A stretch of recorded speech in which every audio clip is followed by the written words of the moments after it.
Welcome back to the channel. Today we're painting abstract plants in an 8 grid format using the Kuretake Art Nouveau watercolour paints to create that soft, old, antique world feel. Each grid square will hold its own little botanical movement, flowing lines, curling leaves and shapes inspired by nature, but not bound to realism. The limited palette keeps everything cohesive while each square tells its own story. I'm beginning with the lightest washes, dropping the colour into different squares. With the Kuretake Art Nouveau paints, they have that slightly muted vintage quality. Soft olives, dusty blues, warm ochres and deep forest greens. These colours instantly give the artwork an old world charm, almost like illustrations from antique botanical books. Keeping the palette small helps the whole grid feel unified. Now I'm adding the first plant forms, nothing literal, just flowing stems, curling tendrils and leaf-like shapes. And the plants often feel like they're growing in slow motion, stretching and bending with elegance. And they're going over onto the negative space, so flowing over their square. Each square gets its own motif, a curved stem, a cluster of rounded leaves, a sweeping arc. The shapes are simple but expressive. This composition is all about layers. So we can add deeper tones, we can add flowers on top, darker olive for shadows, a richer blue for contrast, a warm ochre to bring that antique warmth in. These deeper strokes give the plants dimension without making them realistic. The idea is to keep everything stylized and flowing. Each square becomes a tiny composition with its own rhythm. I'm using the shape of the brush to assist in making these leaf shapes. So the side of the brush I'm using, the end, and sometimes squashing down that end of that brush to make the bigger leaves. So all of these plants are not perfectly measured and they're flowing onto that negative space, and it's all about organic flow. So the grid becomes a gentle framework rather than something rigid. Think of these as 8 tiny windows into an imagined botanical world. With this layering process, I'm making sure that each layer is dry before then I add the plant shape. So I painted the grid, now I'm adding the botanicals, and in between that I made sure that that initial wash was dry, and I'm adding leaves to each of these grids, and then I'll ensure that that is dry before then adding some flower shapes on top. So it's just a very easy layering process. I find this process as a gentle, meditative way to explore abstract botanical forms without that pressure of getting something perfect. We just want to get some shapes down and build upon what we've done.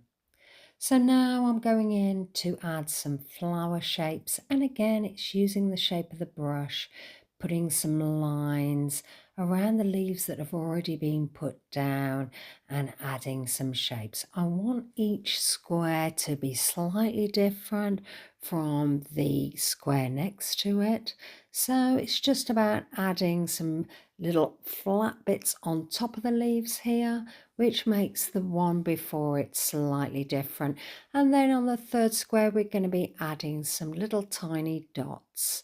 So it's got a cohesive look because of the Kuretake Art Nouveau paints, yet each square has got its own personality. If you like this kind of art, please like, subscribe, leave me a comment, let me know whether you like this. Do you want some more of this type of art? I would love to hear.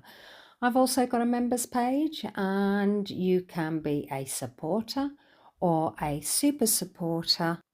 Being a super supporter means that you get super supporter videos that are just for you, and you also get to see videos first. So if you just look under this video, there's a join button and you can have a look in there and see what's on offer. Okay, so just continuing, adding some more little flowers onto the page. These are just like little stars I'm just putting here, and then just adding them to the plant. I'm going to layer again, so I'm going to let these dry, and again they are drifting over into that negative space there, and I'm just attaching them there. Moving on to the next one, and I'm using the shape of the brush. So we've got this lovely blue, and I'm pressing that brush down onto the page to create the petal shapes all around these lovely green little flower shapes here. And then I'm going to be moving on to the next section. Again, just adding some little round pink dots. We are going to let this layer dry, and we are going to be using some pen on top. So we need to make sure that all of this layer is lovely and dry, and then we're going to add some detail. So I've got the gold Uniball pen here. It's the broad pen, and I'm just adding some details into those flower shapes there. And it just means that when you have this page and you hold it up to the light, you'll be able to see a lovely glisten to it. I love metallics for how they make everything look so lush and lovely. And the gold really goes with these Art Nouveau, these Kuretake watercolour paints. So again, I'm adding some little dots onto the edges of those petals there. And then I'm actually adding the flower shape around this pink centre here. So adding the shape with my pen. You can use any pens you want. It might be a black fine liner that you want to use, or maybe you've got some gel pens, some coloured gel pens, you could add those. And they just give that lovely little bit of detail that you can't get with your paintbrush. So those lovely fine lines, those little tiny dots, that just adds that little bit more interest to your paintings. So continuing adding some shapes onto these petals here and outlining this lovely reddish orange colour there. And then we are going to add some detail on to the stems as we go.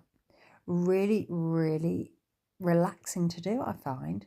When you're actually adding these little accent points, it's really nice to do a little bit of a doodle and just get lost in it all. So outlining the shapes there, adding some details to the stems there, really, really easy to do. So just adding the final marks, tiny dots, small curls and little accents that tie each square together, and you can see the final piece here, and I think it's turned out really well. I've framed it here and I'm going to put that in a frame. Okay, well, I hope you enjoyed that, and let me know in the comments. Would love to see you again soon. All right then, bye.